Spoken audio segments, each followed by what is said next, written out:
इज्रा की पुस्तक अध्याय 1। इज्रा की पुस्तक अध्याय 1।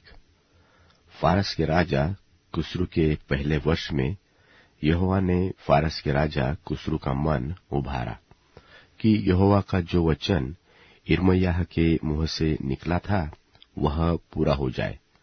इसलिए उसने अपने समस्त राज्य में यह प्रचार कराया और लिखा भी कि फारस का राजा कुस्रू यो कहता है कि स्वर्ग के परमेश्वर यहोवा ने पृथ्वी भर का राज्य मुझे दिया है, और उसने मुझे आज्ञा दी कि यहूदा के यरूशलेम में मेरा एक भवन बनवा। उसकी समस्त प्रजा के लोगों में से तुम्हारे मध्य जो कोई हो, उसका परमेश्वर उसके संग रहे, और वह यहूदा के यरूशलेम को जाकर इस्राएल के परमेश्वर यहोवा का भवन बनाएगा। जो यरूशलेम में है वही परमेश्वर है।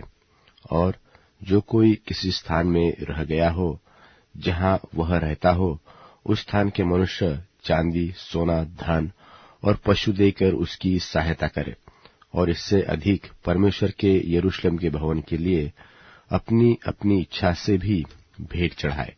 तब यहूदा और बन्यामीन के जितने पितरों के घरानों के मुख्य पुरुष और याजकों और लेवियों का मन परमेश्वर ने उभारा था कि जाकर यरूशलेम में यहोवा के भवन को बनाए।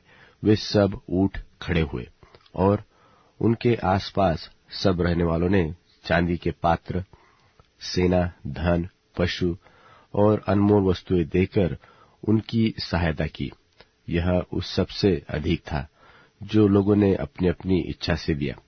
फिर यहोवा के भवन के जो पात्र नबूकदनेस्सर ने यरूशलेम से निकालकर अपने देवता के भवन में रखे थे, उनको कुस्रू राजा ने मिथुदात खजांची से निकलवाकर यहूदियों के शेष बस्सर नाम प्रधान को गिनकर सौंप दिए।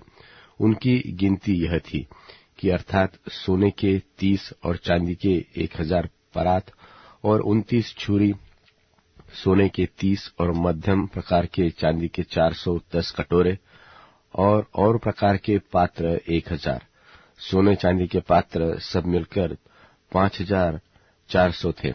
इन सबों को शेशबक्सर उस समय ले आया जब बंधुए बाबेल से यरूशलेम को आए। इज्रा की पुस्तक अध्याय 2। इज्रा की पुस्तक अध्याय 2। जिनको बाबेल का राजा नबूकदनेस्सर बाबेल को बंधुआ करके ले गया था, उनमें से प्रांत के जो लोग बंधुआई से छूटकर यरूशलेम और यहूदा को अपने अपने नगर में लौटे, वह ये है। ये जरुब्बाबेल, यीशु, नहम्याह, सरायाह, रेलायाह, मोर्देकै के बिलशान, मिस्पार, बिगैवे, शक्रहूम और बानाक के संग आए।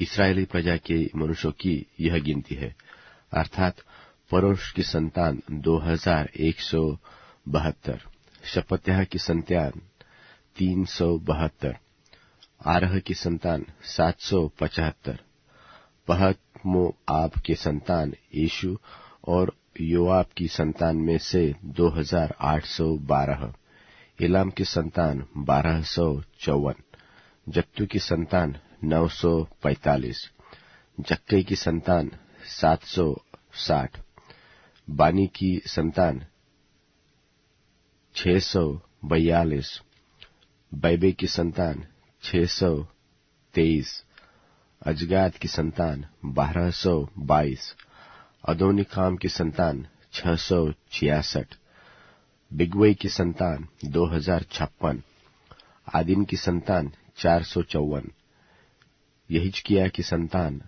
आतेर की संतान में से 98, बैसी की संतान 323, योरा के लोग 112, हाशुम के लोग 223, गिब्बार के लोग 95, बैतलहम के लोग 123, नतोपा के मनुष्य 56, अनातोस के मनुष्य 128, अज्जामेवेत के लोग 42, किर्यतारिम, कपिरा और बेरोत के लोग 743, रामा और गेबा के लोग 621, सिकमास के मनुष्य 122, बेतेल और एक के मनुष्य 223, नबो के लोग 52, मगबीस की संतान 156, दूसरे एलाम की संतान 1254, हारिम की संतान 320, लोद, हादीद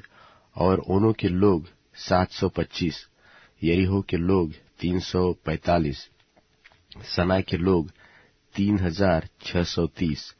फिर याजकों अर्थात यीशु के घराने में से यदायाह की संतान 973, इम्मेर की संतान 1052, पशहूर की संतान 1247, हारिम की संतान 1017।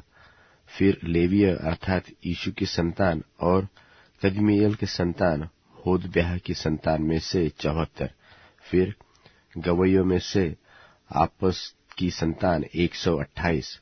फिर दरबारों की संतान शल्लूम की संतान, आतेर की संतान, तलमोन की संतान, अक्कूब की संतान, हतीता की संतान और शोबे की संतान, ये सब मिलकर 139 हुए। फिर नतीन की संतान, सीहा की संतान, हसुपा की संतान, तब्बाऊत की संतान, केरोस की संतान, सी आह की संतान, पादोन की संतान, लबाना की संतान, हगबा की संतान, अक्कूब की संतान, हागाब की संतान, शमैलै की संतान, हानान की संतान, गिद्दल की संतान, गहर की संतान, रायाह की संतान, रसीन की संतान, नकोदा की संतान, गज्जाम की संतान, ठज्जा की संतान, पासेह की संतान, बैसे की संतान, असना की संतान, मुनीम की संतान, नपिसीम की संतान, बकबूक की संतान, हकुपा की संतान, हरहुर की संतान, बसलूत की संतान, महिदा की संतान, हर्षा की संतान, बरकोस की संतान, सिसरा की संतान, तेमह की संतान, नसीह की संतान और हतीपा की संतान। फिर सुलेमान के दासों की संतान, सौते की संतान, हसोपेरेत की संतान, परुदा की संतान, याला की संतान, दरकोन की संतान, गिद्देल की संतान, शपत्याह की संतान, हत्तील की संतान, पोक्रेतसबाईस की संतान और यामी की संतान, सब नतीन और सुलेमान के दासों की संतान 352 थे। फिर जो तेलमेलह, तेलहर्षा, करूब, अद्दान और इम्मेर से आए, परंतु वे अपने अपने पितरों के घराने और वंशावली न बना सके कि इस्राएल के है, वह ये है अर्थात दलायाह की संतान, तोबियाह की संतान और नकोद की संतान, जो मिलकर 652 थे।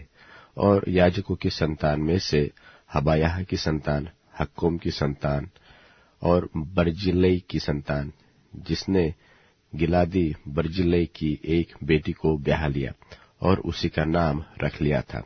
इन सबों ने अपनी अपनी वंशावली का पत्र औरों की वंशावली की पोथियों में ढूंढा, परंतु वे न मिले। इसलिए वे अशुद्ध ठहरकर याजक पद से निकाले गए। और अधिपति ने उनसे कहा कि जब तक उरीम और तुम्मीम धारण करने वाला कोई याजक न हो, तब तक कोई परम पवित्र वस्तु खाने न पाए। समस्त मंडली मिलकर 42,360 की थी। इनके छोड़ इनके 7,337 दास दासियां और 200 गाने वाले और गाने वालियां थी। उनके घोड़े 736, खच्चर 245, ऊंट 435 और गधे 6,720 थे। और पितरों के घरानों के कुछ मुख्य पुरुष ने जब यहोवा के भवन को जो यरूशलेम में है आए, तब परमेश्वर के भवन को उसी के स्थान पर खड़ा करने के लिए अपनी अपनी इच्छा से कुछ किया। उन्होंने अपनी अपनी पूंजी के अनुसार 61,000 दरकमोन सोना और 5,000 माने चांदी और याजक याजकों के योग्य 100 अंगरखे अपनी अपनी इच्छा से उस काम के खजाने में दे दिए। तब याजक और लेवीय और लोगों में से कुछ और गवैये और द्वारपाल और नपीन लोग अपने नगर में और सब इस्राएली अपने अपने नगर में फिर बस गए। इज़रा की पुस्तक अध्याय 3। इज़रा की पुस्तक अध्याय 3। जब 7वां महीना आया और इस्राएली अपने अपने नगर में बस गए, तो लोग यरूशलेम में एक मन होकर इकट्ठे हुए। तब योसादाक के पुत्र यीशु ने अपने भाई याजकों समेत और शालतियेल के पुत्र जरुब्बाबेल ने अपने भाइयों समेत कमर बांधकर इस्राएल के परमेश्वर की वेदी को बनाया कि उस पर होम बलि चढ़ाए, जैसे कि परमेश्वर के भक्त मूसा की व्यवस्था में लिखा है। तब उन्होंने वेदी को उसके स्थान पर खड़ा किया, क्योंकि उन्हें उस ओर के देशों के लोगों का भय रहा, और वे उस पर यहोवा के लिए होम बलि अर्थात प्रतिदिन सवेरे और सांझ के होम बलि चढ़ाने लगे। और उन्होंने झोपड़ियों के पर्व को माना, जैसे कि लिखा है, और प्रतिदिन के होम बलि एक एक दिन की गिनती और नियम के अनुसार चढ़ाए। और उसके बाद नित्य होम बलि और नए नए चांद और यहोवा के पवित्र किए हुए सब नियत पर्वों के बलि और अपनी अपनी इच्छा से यहोवा के लिए सब स्वेच्छा बलि हरेक के लिए बलि चढ़ाए। 7वें महीने के पहले दिन से वे यहोवा को होम बलि चढ़ाने लगे, परंतु यहोवा के मंदिर की नेव तब तक न डाली गई थी। तब उन्होंने पत्थर गढ़ने वालों और कारीगरों को रुपया और सिदोनी और सोरी लोगों को खाने पीने की वस्तुएं और तेल दिया कि वे फारस के राजा कुस्रू के पत्र के अनुसार देवदार की लकड़ी लबानोन से जापा के पास के समुद्र में पहुंचाए। उनके परमेश्वर के भवन में जो यरूशलेम में है, आने के दूसरे वर्ष के दूसरे महीने में शालतियेल के पुत्र जरुब्बाबेल ने और योसादाक के पुत्र यीशु ने और उनके और भाइयों ने जो याजक और लेवीय थे और जितने बंधुआई से यरूशलेम में आए थे, उन्होंने भी काम को आरंभ किया। और 20 वर्ष व उससे अधिक अवस्था के लेवियों को यहोवा के भवन का काम चलाने के लिए नियुक्त किया। तो यीशु और उसके बेटे और भाई और कदमिएल और उसके बेटे जो यहूदा के संतान थे और हेनादाद के संतान और उनके बेटे परमेश्वर के भवन में कारीगरों का काम चलाने को खड़े हुए। और जब राजों ने यहोवा के मंदिर की नींव डाली, तब अपने वस्त्र पहने हुए और तुरहिया लिए हुए याजक और झांप लिए हुए आसाप के वंश के लेवीय इसलिए नियुक्त किए गए कि इस्राएलियों के राजा दाऊद की चलाए हुए रीति के अनुसार यहोवा की स्तुति करें। सो वे यह गाकर यहोवा की स्तुति और धन्यवाद करने लगे कि वह भला है और उसकी करुणा इस्राएल पर सदैव बनी है। और जब वे यहोवा की स्तुति करने लगे, तब सब लोगों ने यह जानकर कि यहोवा के भवन की नींव अब पड़ रही है, ऊंचे शब्द से जय जयकार किया। परंतु बहुतेरे याजक और लेवीय और पूर्वजों के घरानों के मुख्य पुरुष अर्थात वे बूढ़े जिन्होंने पहला भवन देखा था, जब इस भवन की नींव उनकी आंखों के सामने पड़ी, तब फूट फूट कर रोने लगे और बहुतेरे आनंद के मारे ऊंचे शब्द से जय जयकार कर रहे थे। इसलिए लोग आनंद के जय जयकार का शब्द लोगों के रोने के शब्द से अलग पहचान न सके, क्योंकि लोग ऊंचे शब्द से जय जयकार कर रहे थे और वह शब्द दूर तक सुनाई देता था। इज़रा की पुस्तक अध्याय 4। इज़रा की पुस्तक अध्याय 4।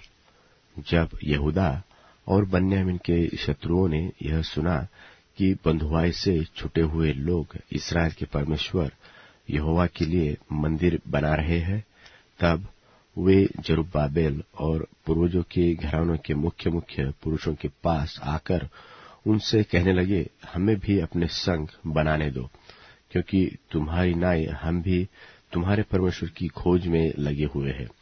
और अश्शूर का राजा एसहरदोन, जिसने हमें यहाँ पहुंचाया, उसके दिनों से हम उसी को बलि चढ़ाते भी हैं। जरुब्बाबेल, यीशु और इस्राएल के पितरों के घरानों के मुख्य पुरुषों ने उनसे कहा, हमारे परमेश्वर के लिए भवन बनाने में तुमको हमसे कुछ काम नहीं। हम ही लोग एक संग मिलकर फारस के राजा कुस्रू की आज्ञा के अनुसार इस्राएल के परमेश्वर यहोवा के लिए उसे बनाएंगे। तब उस देश के लोग यहूदियों के हाथ ढीला करने और उन्हें डराकर मंदिर बनाने में रुकावट डालने लगे। और फारस के राजा कुस्रू के जीवन भर, वरन फारस के राजा दारा के राज्य के समय तक, उनके मनोरथ को निष्फल करने के लिए वकीलों को रुपया देते रहे। क्षयर्ष के राज्य के पहले दिनों में तो उन्होंने यहूदा और यरूशलेम के निवासियों का दोष पत्र उसे लिख भेजा। फिर अर्थक्षत्र के दिनों में बिशलाम, मिथदात और ताबेल ने और उसके सहचारियों ने फारस के राजा अर्थक्षत्र को चिट्ठी लिखी, और चिट्ठी अरामी अक्षरों और अरामी भाषा में लिखी गई। अर्थात रहूम राजमंत्री और शितश्रय मंत्री ने यरूशलेम के विरुद्ध राजा अर्थक्षत्र को इस आशय की चिट्ठी लिखी। उस समय रहूम राजमंत्री और शिमशय मंत्री और उसके और सहचारियों ने, अर्थात दीनी अपसर्तकी, तर्पली, अफारसी, एरेकी, बाबेली, शूशनी, देहवी, एलामी आदि जातियों ने, जिन्हें महान और प्रधान उस्नपर ने पार ले आकर शोम्रो नगर में और महानत के इस पार के शेष देश में बसाया था, एक चिट्ठी लिखी। जो चिट्ठी उन्होंने अर्थक्षत्र राजा को लिखी, उसकी यह नकल है। तेरे दास जो महानत के पार के मनुष्य है, इत्यादि। राजा को यह विदित हो कि जो यहूदी तेरे पास से चले आए, वे हमारे पास यरूशलेम को पहुंचे हैं। वे उस दगैत और घिनौने नगर को बसा रहे हैं, वरन उसकी शहर पनाह को खड़ा कर चुके हैं और उसकी नेव को जोड़ चुके हैं। अब राजा को विदित हो कि यदि वह नगर बस गया और उसकी शहर पनाह बन चुके, तब तो वे लोग कर, चुंगी और राहदारी फिर न देंगे, और अंत में राजाओं की हानि होगी। हम लोग तो राजमंदिर का नमक खाते हैं, और उचित नहीं कि राजा का अनादर हमारे देखते हो। इस कारण हम यह चिट्ठी भेजकर राजा को चिता देते हैं, इसलिए कि तेरे पुरखाओं के इतिहास की पुस्तक में खोज की जाए। तब इतिहास की पुस्तक में तू यह पाकर जान लेगा कि वह नगर बलवा करने वाला और राजाओं और प्रांतों की हानि करने वाला है, और प्राचीन काल से उसमें बलवा मचता आया है, और इसी कारण वह नगर नष्ट भी किया गया था। हम राजा को निश्चय करा देते हैं कि यदि वह नगर बसाया जाए और उसकी शहर पनाह बन चुके, तब तो इसके कारण महानत के इस पार तेरा कोई भाग न रह जाएगा। तब राजा ने रहूम राजमंत्री और शिमशय मंत्री और शोम्रोन और महानत के इस पार रहने वाले उनके और सहचारियों के पास यह उत्तर भेजा कि कुशल इत्यादि। जो चिट्ठी तुम लोगों ने हमारे पास भेजी, वह मेरे सामने पढ़कर साफ साफ सुनाई गई, और मेरी आज्ञा से खोज की जाने पर जान पड़ता है कि वह नगर प्राचीन काल से राजाओं के विरुद्ध सिर उठाता आया है, और उसमें दंगा और बलवा होता आया है। यरूशलेम के सामर्थ्य राजा भी हुए, जो महानत के पार के समस्त देश पर राज्य करते थे, और कर, चुंगी और राहदारी उनको दी जाती थी। इसलिए अब इस आज्ञा का प्रचार कर कि वे मनुष्य रोके जाए, और जब तक मेरी ओर से आज्ञा न मिले, तब तक वह नगर बनाया न जाए। और चौकस रहो कि इस बात में ढीले न होना, राजाओं की हानि करने वाली वह बुराई क्यों बढ़ने पाए। जब राजा अर्थक्षत्र की यह चिट्ठी रहूम और शिमशय मंत्री और उसके सहचारियों को पढ़कर सुनाई गई, तब वे उतावली करके यरूशलेम को यहूदियों के पास गए और भुजबल और बरिया से उनको रोक दिया। तब परमेश्वर के भवन का काम जो यरूशलेम में है रुक गया और फारस के राजा दारा के राज्य के दूसरे वर्ष तक रुका रहा। इज़रा की पुस्तक अध्याय 5। इज़रा की पुस्तक अध्याय 5। तब हग्गे नाम नबी और इद्दो का पोता जकरियाह यहूदा और यरूशलेम के यहूदियों से नबूवत करने लगे। इस्राएल के परमेश्वर के नाम से उन्होंने उनसे नबूवत की। तो शालतियल का पुत्र जरुब्बाबेल और योसादाक का पुत्र यीशु कमर बांधकर परमेश्वर के भवन को जो यरूशलेम में है बनाने लगे, और परमेश्वर के वे नबी उनका साथ देते रहे। उसी समय महानद के इस्पार का तत्तनै नाम अधिपति और शतरबोज ने अपने सहचारियों समेत उनके पास जाकर यो पूछने लगा कि इस भवन के बनाने और इस शहर पनाह के खड़े करने की किसने तुमको आज्ञा दी है। तब हम लोगों ने उनसे यह कहा कि इस भवन के बनाने वालों के क्या क्या नाम है। परंतु यहूदियों के पुरनियों के परमेश्वर की दृष्टि उन पर रही, इसलिए जब तक इस बात की चर्चा दारा से न की गई और इसके विषय चिट्ठी के द्वारा उत्तर न मिला, तब तक उन्होंने इनको न रोका।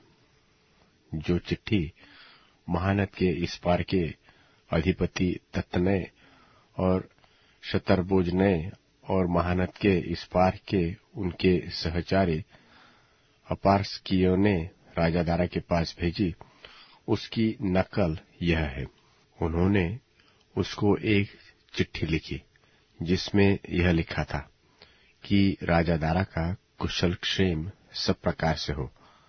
राजा को विदित हो कि हम लोग यहूदा नाम प्रांत के महान परमेश्वर के भवन के पास गए थे। वह बड़े बड़े पत्थरों से बन रहा है और उसकी भिंतों में कड़ियां जुड़ रही है, और यह काम उन लोगों से फुर्ती के साथ हो रहा है और सफल भी होता जाता है। इसलिए हमने उन पुरनियों से यो पूछा कि यह भवन बनाने और यह शहर पनाह खड़ी करने की आज्ञा किसने तुम्हें दी। और हमने उनके नाम भी पूछे कि हम उनके मुख्य पुरुषों के नाम लिखकर तुझको जता सके। और उन्होंने हमें ये उत्तर दिया कि हम तो आकाश और पृथ्वी के परमेश्वर के दास हैं, और जिस भवन को बहुत वर्ष हुए इस्राएलियों के एक बड़े राजा ने बनाकर तैयार किया था, उसी को हम बना रहे हैं। जब हमारे पुरखाओं ने स्वर्ग के परमेश्वर को रीस दिलाई थी, तब उसने उन्हें बाबेल के कसदी राजा नबूकदनेस्सर के हाथ में कर दिया था, और उसने इस भवन को नाश किया और लोगों को बंधुआ करके बाबेल को ले गया।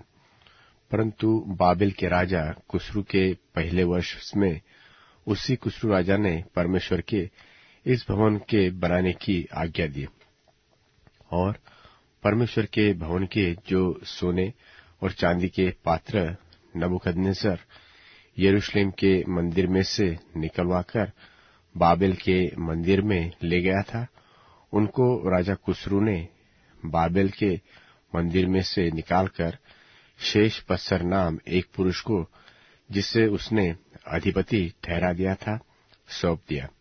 और उसने उससे कहा, ये पात्र ले जाकर यरूशलेम के मंदिर में रख, और परमेश्वर का वह भवन अपने स्थान पर बनाया जाए।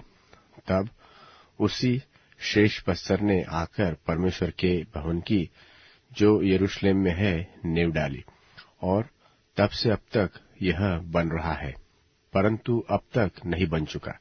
अब यदि राजा को अच्छा लगे तो बाबेल के राजभंडार में से इस बात की खोज की जाए कि राजा कुस्रू ने सचमुच परमेश्वर के भवन के जो यरूशलेम में है बनवाने की आज्ञा दी थी, व नहीं।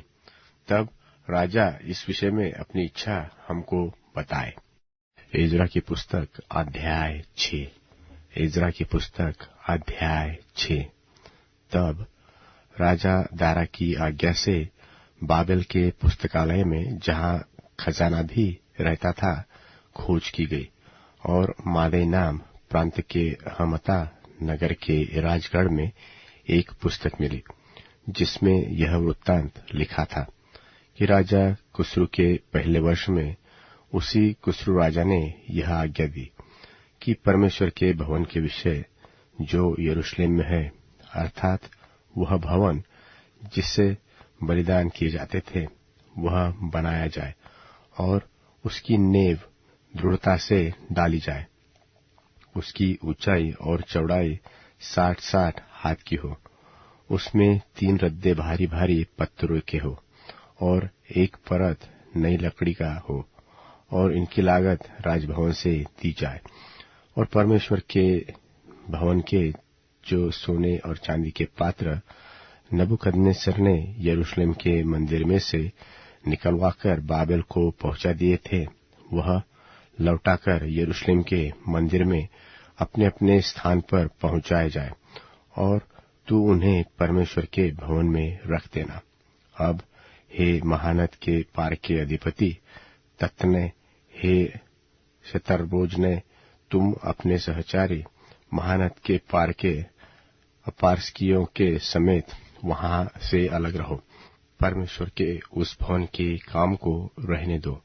यहूदियों का अधिपति और यहूदियों के पुरनिये परमेश्वर के उस भवन को उसी के स्थान पर बनाए, वरन मैं आज्ञा देता हूं कि तुम्हें यहूदियों के उन पुरनियों से ऐसा बर्ताव करना होगा कि परमेश्वर का वह भवन बनाया जाए, अर्थात राजा के धन में से, महानद के पार के कर में से उन पुरुषों को फुर्ती के साथ खर्चा दिया जाए। ऐसा न हो कि उनको रुकना पड़े, और क्या बछड़े, क्या मेंढे, क्या मेमने, स्वर्ग के परमेश्वर के होमबलि के लिए जिस जिस वस्तु का उन्हें प्रयोजन हो, और जितना गेहूं, नमक, दाख मधु और तेल यरूशलेम के याजक कहे, वह सब उन्हें बिना भूलचूक प्रतिदिन दिया जाए, इसलिए कि वे स्वर्ग के परमेश्वर को सुखदायक सुगंध वाले बलि चढ़ाकर राजा और राजकुमारों के दीर्घायु के लिए प्रार्थना करें। फिर मैंने आज्ञा दी है कि जो कोई यह आज्ञा टाले, उसके घर में से कड़ी निकाली जाए और उस पर वह स्वयं चढ़ाकर जकड़ा जाए, और उसका घर इस अपराध के कारण घुरा बनाया जाए। और परमेश्वर जिसने वहां अपने नाम का निवास ठहराया है, वह क्या राजा क्या प्रजा उन सबों को जो यह आज्ञा टालने और परमेश्वर के भवन को जो यरूशलेम में है नाश करने के लिए हाथ बढ़ाए नष्ट करे। मुझ दारा ने यह आज्ञा दी है, फुर्ती से ऐसा ही करना। तब महानद के इस पार के अधिपति तत्ने और शतरबोजने और उसके सहचारियों ने दारा राजा के चिट्ठी भेजने के कारण उसी के अनुसार फुर्ती से काम किया।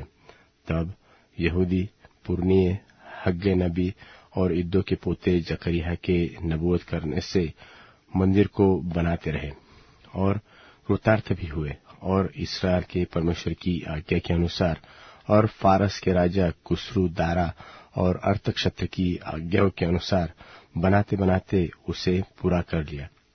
इस प्रकार वह भवन राजा दारा के राज्य के 6वें वर्ष में अदार महीने के 3 दिन को बनकर समाप्त हुआ। इस्राएली अर्थात याजक, लेविय और जितने बंधुआई में से आए थे, उन्होंने परमेश्वर के उस भवन की प्रतिष्ठा उत्सव के साथ की, और उस भवन की प्रतिष्ठा में उन्होंने 100 बैल, 200 मेढ़े और 400 मेमने, और फिर सब इसराइल के निमित्त पाप बलि करके इसराइल के गोत्रों की गिनती के अनुसार 12 बकरे चढ़ाए। तब जैसे मूसा की पुस्तक में लिखा है, वैसे ही उन्होंने परमेश्वर की आराधना के लिए जो यरूशलेम में है बारी बारी से याजकों और दल दल के लेवियों को नियुक्त कर दिया। फिर पहले महीने के 14वें दिन को बंधुआई से आए हुए लोगों ने फसह माना, क्योंकि याजकों और लेवियों ने एक मन होकर अपने अपने को शुद्ध किया था, इसलिए वे सब के सब शुद्ध थे। उन्होंने बंधुआई से आए हुए सब लोगों और अपने भाई याजकों के लिए और अपने अपने लिए फसह के पशु बलि किए। तब बंधुआई से लौटे हुए इस्राएली और जितने उस देश की अन्य जातियों की अशुद्धता के से इसलिए अलग हो गए थे कि इस्राएल के परमेश्वर यहोवा की खोज करें, उन सबों ने भोजन किया और अख़मीरी रोटी का पर्व 7 दिन तक आनंद के साथ मनाते रहे, क्योंकि यहोवा ने उन्हें आनंदित किया था और अश्शूर के राजा का मन उनकी ओर ऐसा फेर दिया था कि वह परमेश्वर अर्थात इस्राएल के परमेश्वर के भवन के काम में उनकी सहायता करे। इज़रा की पुस्तक अध्याय 7। इज़रा की पुस्तक अध्याय 7। इन बातों के बाद अर्थात फारस के राजा अरतक्षत के दिनों में इज़रा बाबेल से यरूशलेम को गया। वह सरायाह का पुत्र था और सरायाह अजर्याह का पुत्र था। अजर्याह हिल्किय्याह का और हिल्किय्याह शल्लूम का, शल्लूम सादोक का, सादोक अहीतूब का, अहीतूब अमर्याह का, अमर्याह अजर्याह का, अजर्याह मरायोत का, मरायोत जरह्याह का, जरह्याह उज्जी का, उज्जी बुक्की का, बुक्की अबीशू का, अबीशू पिनहास का, पिनहास एलियाजर का और एलियाजर हारून महायाजक का पुत्र था। यही इज़रा मूसा की व्यवस्था के विषय जिसे इस्राएल के परमेश्वर यहोवा ने दी थी निपुण शास्त्री था, और उसके परमेश्वर यहोवा की कृपादृष्टि जो उस पर रही, इसके कारण राजा ने उसका मुंह मांगा वर दे दिया। और कितने इस्राएली और याजक लेवीय, गवैये, द्वारपाल और नतीन के कुछ लोग अरतक्षत्र राजा के 7वें वर्ष में यरूशलेम को गए, और वह राजा के 7वें वर्ष के 5वें महीने में यरूशलेम को पहुंचे। पहले महीने के पहले दिन को तो वह बाबेल से चल दिया, और उसके परमेश्वर की कृपा दृष्टि उस पर रही। इस कारण 5वें महीने के पहले दिन वह यरूशलेम को पहुंचा, क्योंकि इज़रा ने यहोवा की व्यवस्था का अर्थ बूझ लेने और उसके अनुसार चलने और इस्राएल में विधि और नियम सिखाने के लिए अपना मन लगाया था। जो चिट्ठी राजा अरतक्षत्र ने इज़रा और याजक और शास्त्री को दी थी, जो यहोवा की आज्ञाओं के वचनों का और उसकी इस्राएलियों में चलाई हुई विधियों का शास्त्री था, उसकी नकल यह है, अर्थात इज़रा याजक जो स्वर्ग के परमेश्वर की व्यवस्था का पूर्ण शास्त्री है, उसको अरतक्षत्र महाराजाधिराज की ओर से इत्यादि मैं यह आज्ञा देता हूं कि मेरे राज्य में जितने इस्राएली और उनके याजक और लेवीय अपनी इच्छा से यरूशलेम जाना चाहे, वे तेरे संग जाने पाए। तू तो राजा और उनके 7 मंत्रियों की ओर से इसलिए भेजा जाता है कि अपने परमेश्वर की व्यवस्था के विषय जो तेरे पास है, यहूदा और यरूशलेम की दशा बूझ ले, और जो चांदी सोना राजा और उसके मंत्रियों ने इस्राएल के परमेश्वर को, जिसका निवास यरूशलेम में है, अपनी इच्छा से दे दिया है, और जितना चांदी सोना कुल बाबेल प्रांत में तुझे मिलेगा, और जो कुछ लोग और याजक अपनी इच्छा से अपने परमेश्वर के भवन के लिए जो यरूशलेम में है देंगे, उसको ले जाए। इस कारण तू उस रुपये से फुर्ती के साथ बैल, मेंढे और मेमने, उनके योग्य बलि, अन्य बलि और अर्घ की वस्तु समेत मोल लेना, और उस वेदी पर चढ़ाना जो तुम्हारे परमेश्वर के यरूशलेम वाले भवन में है, और जो चांदी सोना बचा रहे उससे जो तुझ तुझे और तेरे भाइयों को उचित जान पड़े वही अपने परमेश्वर की इच्छा के अनुसार करना, और तेरे परमेश्वर के भवन की उपासना के लिए जो पात्र तुझे सौंपे जाते हैं उन्हें यरूशलेम के परमेश्वर के सामने दे देना, और इनसे अधिक जो कुछ तुझे अपने परमेश्वर के भवन के लिए आवश्यक जानकर देना पड़े वह राज खजाने में से दे देना। मैं अर्थक्षेत्र राजा यह आज्ञा देता हूँ कि तुम महानद के पार के सब खजांचियों से जो कुछ एजरा याजक जो स्वर्ग के परमेश्वर की व्यवस्था का शास्त्री है तुम लोगों से चाहे वह फुर्ती के साथ किया जाए, अर्थात 100 किक्कार तक चांदी, 100 कोर तक गेहूं, 100 बत तक दाखमधु, 100 बत तक तेल और नमक जितना चाहिए उतना दिया जाए। जो आज्ञा स्वर्ग के परमेश्वर की ओर से मिले ठीक उसी के अनुसार स्वर्ग के परमेश्वर के भवन के लिए किया जाए। राजा और राजकुमारों के राज्य पर परमेश्वर का क्रोध क्यों भड़कने पाए? फिर हम तुमको चिता देते हैं कि परमेश्वर के उस भवन के किसी याजक, लेवीय, गवैये, द्वारपाल, नतीन व और किसी सेवक से कर, चुंगी व राहदारी लेने की आज्ञा नहीं है।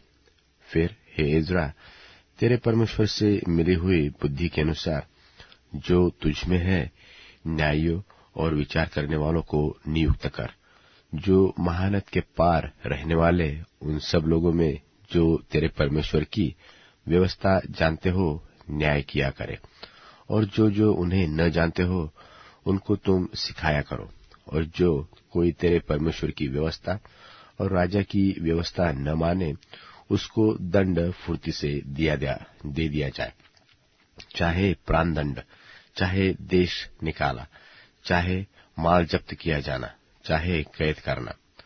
धन्य है हमारे पितरों का परमेश्वर यहोवा, जिसने ऐसी मनसा राजा के मन में उत्पन्न की है कि यहोवा के यरूशलेम के भवन को संवारे, और मुझ पर राजा और उसके मंत्रियों और राजा के सबसे बड़े बड़े हकीमों को दयालु किया। मेरे परमेश्वर यहोवा की कृपा दृष्टि जो मुझ पर हुई इसके अनुसार मैंने हियाव बांधा और इसराइल में से मुख्य पुरुषों को इकट्ठे किया कि वे मेरे संग चले। इज़रा की पुस्तक अध्याय 8। इज़रा की पुस्तक अध्याय 8। उनके पूर्वजों के घरानों के मुख्य मुख्य पुरुष ये है जो लोग राजा अर्थक्षेत्र के राज्य में बाबेल से मेरे संग यरूशलेम को गए। उनकी वंशावली यह है, अर्थात पिनहास के वंश में से गेरशोम, इतामार के वंश से दानियल, दाऊद के वंश में से हत्तुस, शकन्याह के वंश में से परोश के गोत्र में से जकर्याह, जिसके संग 150 पुरुषों की वंशावली हुई। पहत मोआब के वंश में से जरयाह का पुत्र एलीहोएल नए, जिसके संग 200 पुरुष थे। शकन्याह के वंश में से यहजीएल का पुत्र, जिसके संग 300 पुरुष थे। आदीन के वंश में से योनातान का पुत्र एबेद, जिसके संग 50 पुरुष थे। एलाम के वंश में से अतल्याह का पुत्र यशायाह, जिसके संग 70 पुरुष थे। शपत्याह के वंश में से मिकाएल का पुत्र जबद्याह, जिसके संग 80 पुरुष थे। योआब के वंश में से यहीएल का पुत्र ओबद्याह, जिसके संग 218 पुरुष थे। शलोमती के वंश में से योसिप्याह का पुत्र, जिसके संग 160 पुरुष थे। बेबै के वंश में से बेबै का पुत्र जकर्याह, जिसके संग 28 पुरुष थे। अजगाद के वंश में से हक्कातान का पुत्र योहानान, जिसके संग 110 पुरुष थे। अदो की काम के वंश में से जिसके पीछे गए उनके ये नाम हैं, अर्थात एलीपेलेत, ईएल और समाया, और उनके संग 60 पुरुष थे। और बिग्वै के वंश में से उत्तय और जब्बूद थे, और उनके संग 70 पुरुष थे।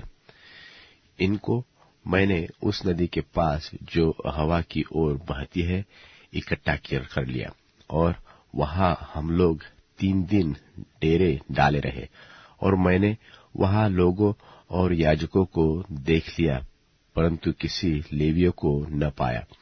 मैंने एलीजेर, अरियल, शमायाह, पलनातान, यारीब, एलनातान, नातान, जकरियाह और मशुल्लाम को, जो मुख्य पुरुष थे, और योयारीब और एलनातान को, जो बुद्धिमान थे, बुलवाकर इद्दो के पास, जो कासिप्या नाम स्थान का प्रधान था, भेज दिया, और उनको समझा दिया कि कासिप्या स्थान में इद्दो और उसके भाई नतीन लोगों से क्या क्या कहना, कि वे हमारे पास हमारे परमेश्वर के भवन के लिए सेवा टहल करने वालों को ले आए, और हमारे परमेश्वर की कृपा दृष्टि जो हम पर हुई, इसके कारण वे हमारे पास इश्शेकेल, जो इसराइल के परपोता और लेवी के पोता महली के वंश में से था, और शेरेब्याह को और उसके पुत्रों और भाइयों को, अर्थात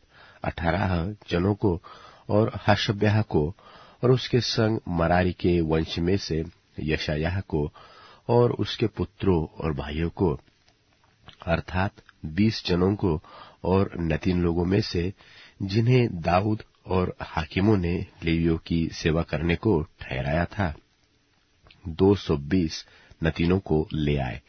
इन सबों के नाम लिखे हुए थे। तब मैंने वहां, अर्थात अहवा नदी के तीर पर उपवास का प्रचार इस आशय से किया कि हम परमेश्वर के सामने दीन हों, और उससे अपने बाल बच्चों और अपनी समस्त संपत्ति के लिए सरल यात्रा मांगे, क्योंकि मैं मार्ग में शत्रुओं से बचने के लिए सिपाहियों का दल और सवार राजा से मांगने से लजाता था, क्योंकि हम राजा से यह कह चुके थे कि हमारा परमेश्वर अपने सब खोजियों पर भलाई के लिए कृपा दृष्टि रखता है, और जो उसे त्याग देते हैं उसका बल और कोप उनके विरुद्ध है। इसी विषय पर हमने उपवास करके अपने परमेश्वर से प्रार्थना की, और उसने हमारी सुनी।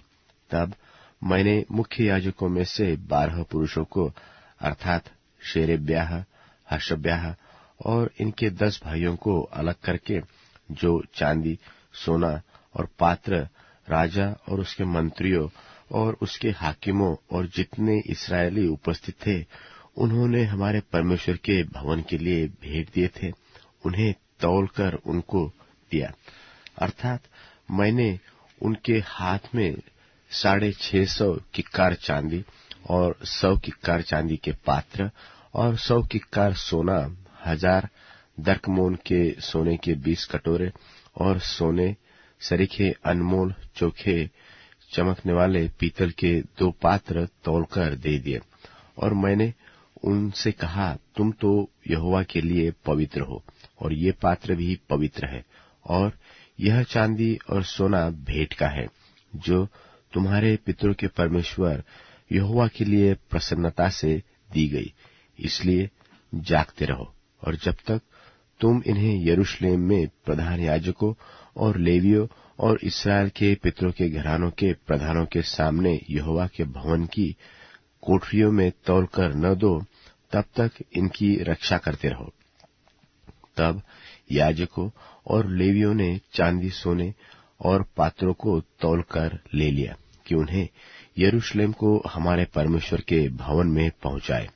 पहले महीने के 12वें दिन को हमने अहवा नदी से कूच करके यरूशलेम का मार्ग लिया, और हमारे परमेश्वर की कृपा दृष्टि हम पर रही, और उसने हमको शत्रुओं और मार्ग पर घात लगाने वालों के हाथ से बचाया।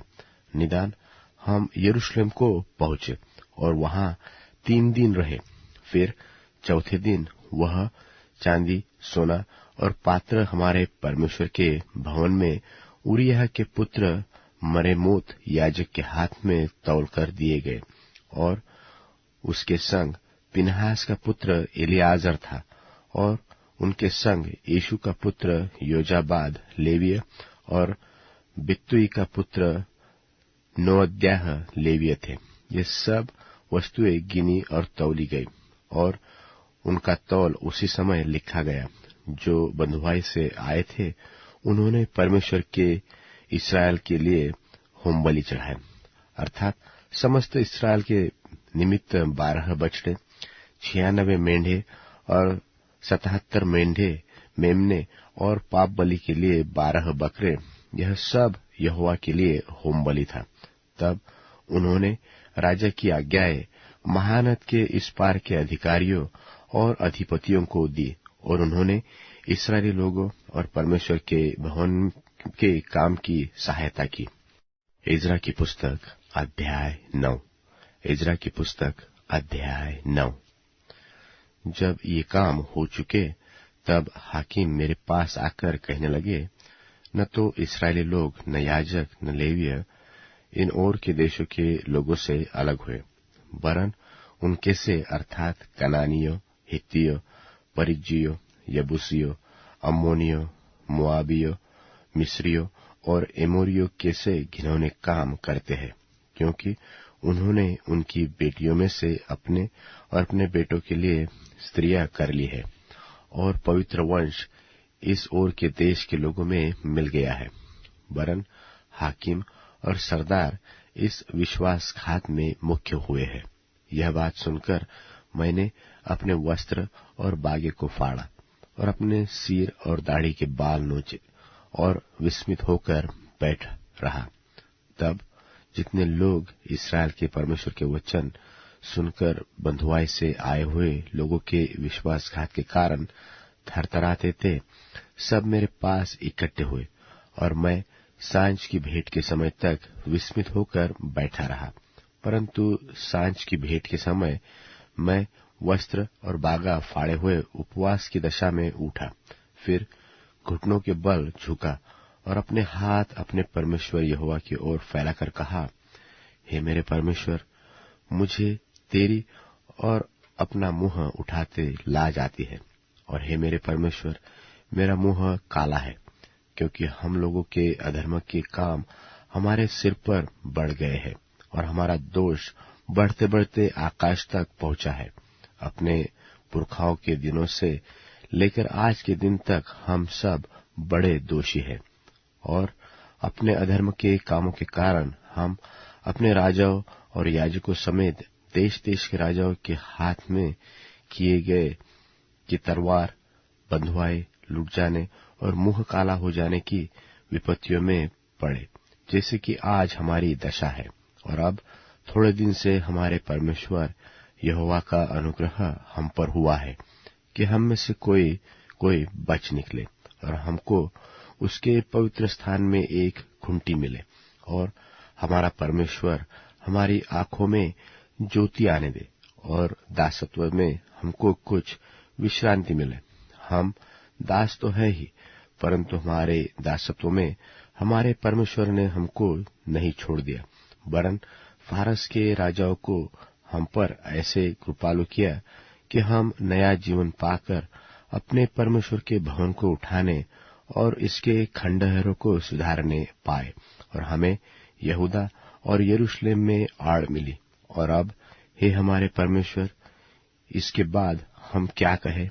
यही कि हमने तेरी उन आज्ञाओं को तोड़ दिया है जो तूने यह कहकर अपने दास नबियों के द्वारा दी कि जिस देश के अधिकारी होने को तुम जाने पर हो, वह तो देश देश की लोगों की अशुद्धता के कारण और उनके घिनौने कामों के कारण अशुद्ध देश है।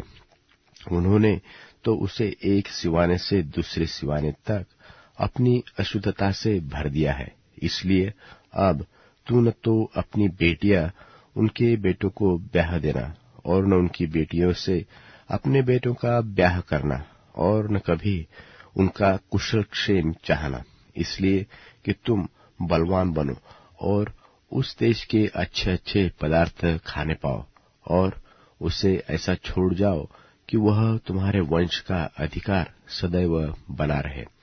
और उस सब के बाद जो हमारे बुरे कामों और बड़े दोष के कारण हम पर बीता है, जबकि हे हमारे परमेश्वर, तूने हमारे अधर्म के बराबर हमें दंड नहीं दिया, वरन हम में से कितनों को बचा रखा है।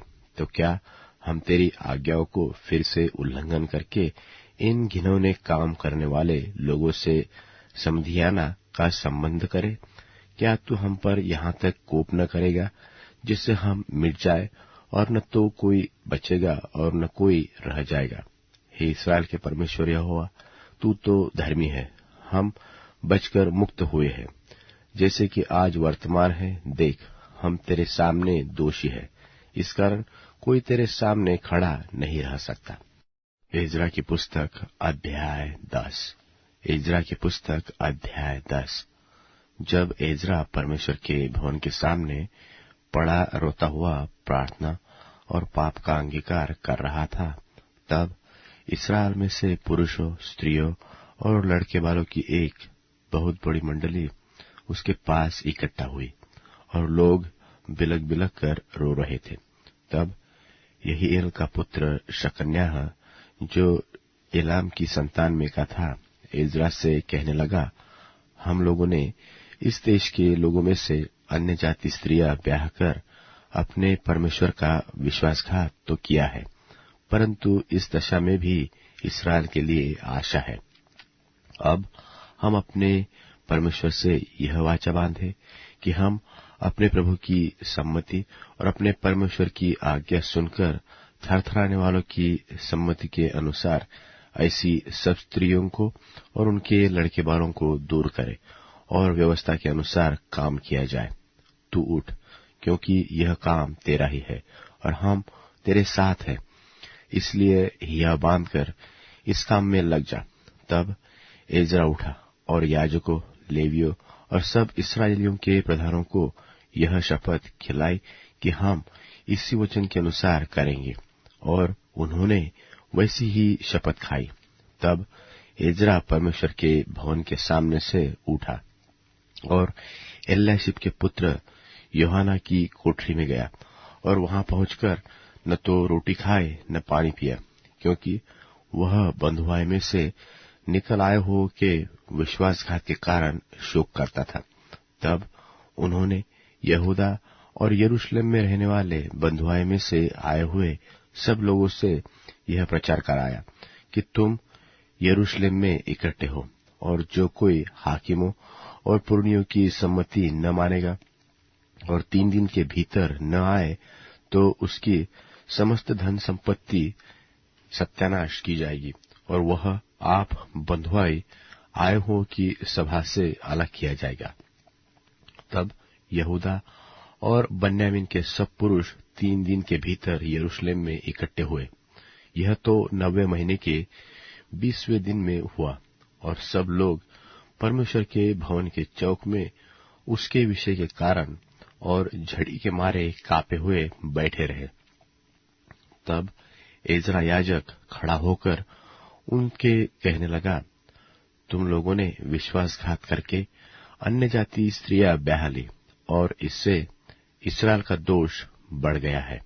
तो अब अपने पितरों के परमेश्वर यहोवा के सामने अपना पाप मान लो और उसकी इच्छा पूरी करो, और इस देश के लोगों से और अन्य जाति स्त्रियों से न्यारे हो जाओ। तब पूरी मंडली के लोगों ने ऊंचे शब्द से कहा, जैसा तूने कहा है वैसा ही हमें करना उचित है, परंतु लोग बहुत है और झड़ी का समय है, और हम बाहर खड़े नहीं रह सकते, और यह 2-1 दिन का काम नहीं है, क्योंकि हमने इस बात में बड़ा अपराध किया है। समस्त मंडली की ओर से हमारे हाकिम नियुक्त किए जाए, और जब तक हमारे परमेश्वर का भड़का हुआ कोप हम पर से दूर न हो, यह काम निपट न जाए, तब तक हमारे नगरों के जितने निवासियों ने अन्य जाति स्त्रियां ब्याह ली हो, वह नियत समयों पर आया करे, और उनके संग एक एक नगर के पुरनिये और न्यायी आए। इसके विरुद्ध केवल असाहेल के पुत्र योनातान और तिकवा के पुत्र यहज्याह खड़े हुए, और मशुल्लाम और शबत्तै लेवियों ने उनकी सहायता की, परंतु बंधुआई से आए हुए लोगों ने वैसा ही किया। तब एज्रा याजक और पितरों के घरानों के कितने मुख्य पुरुष अपने अपने पितरों के घराने के अनुसार अपने सब नाम लिखाकर अलग किए गए और 10वें महीने के पहले दिन को इस बात की तहकीकात के लिए बैठे और पहले महीने के पहले दिन तक उन्होंने उन सब पुरुषों की बात निपटा दी जिन्होंने अन्य जाति स्त्रियों को ब्याह लिया था। और याजकों की संतान में से ये जन पाए गए जिन्होंने अन्य जाति स्त्रियों को ब्याह लिया था, अर्थात योसादाक के पुत्र, यीशु के पुत्र और उसके भाई मासियाह, अलियाजर, यारीब और गदल्याह। इन्होंने हाथ मारकर वचन दिया कि हम अपनी स्त्रियों को निकाल देंगे, और उन्होंने दोषी ठहरकर अपने अपने दोष के कारण एक एक मेंढा बलि किया। और इम्मेर के संतान में से हनानी और जबद्याह, और हारिम के संतान में से मासेयाह, येलियाह, शमायाह, यहीएल और उजियाह, और पशहूर की संतान में से एल्योएन, मासेयाह, इश्माएल, नतनेल, योजाबाद और एलासा। फिर लेवियों में से योजाबाद, शिमी, केलायाह जो कलिता कहलाता है, पतह्याह, यहूदा और एलियाजर। और गवैयों में से अल्याशीब, और द्वारपालों में से शल्लुम, तेलेम और उरी। और इस्राएल में से परोश की संतान में से रम्याह, हिज्जियाह, मल्कियाह, मिर्यामीन, एलियाजर, मल्लियाह और बनायाह। और एलाम की संतान में से मत्तन्याह, जकरियाह, यहीएल, अब्दी, अरेमोत और एलियाह। और जत्तू की संतान में से एल्योएने, एल्याशीब, मत्तहन्याह, यरेमोत, जाबाद और अजीजा। और बैबे की संतान में से यहोहानान, हनन्याह, जब्बै और अतलै। और बानी की संतान में से मशुल्लाम, मल्लुक, अदायाह, याशुब, शाल और यरामोत। और पहत मोआब की संतान में से अदना, कलाल, बनायाह, मासियाह, मत्तन्याह, बसलेल, बिन्नुई और मनश्शे। और हारिम की संतान में से अलियाजर, इशियाह, मल्कियाह, शमायाह, शिमोन, बिन्यामीन, मल्लुक और शमरयाह। और हाशुम की संतान में से मत्तनै, मतत्ता, शमरयाह, जाबाद, एलीपेलेत, येरेम, मसश्शे। और शिमी और बानी की संतान में से मादै, अमराम, उएल, बनायाह, बेदियाह, कलूही, बन्याह, मरेमोत, एल्याशीब, मत्तन्याह, मत्तनै, यासु, बानी, बिन्नुई, शिमी, शेलेम्याह, नातान, अदायाह, मकंदबै, शामशै, शारै, अजरेल, शेलेमाह, शेमरियाह, शल्लुम, अमरयाह और योसेफ। और नबो की संतान में से ईएल, मत्तित्याह, जाबाद, जबीना, इद्दो, योएल और बनायाह। इन सबों ने अन्य जाति स्त्रियां ब्याह ली थी, और कितनों की स्त्रियों के लड़के भी उत्पन्न हुए थे।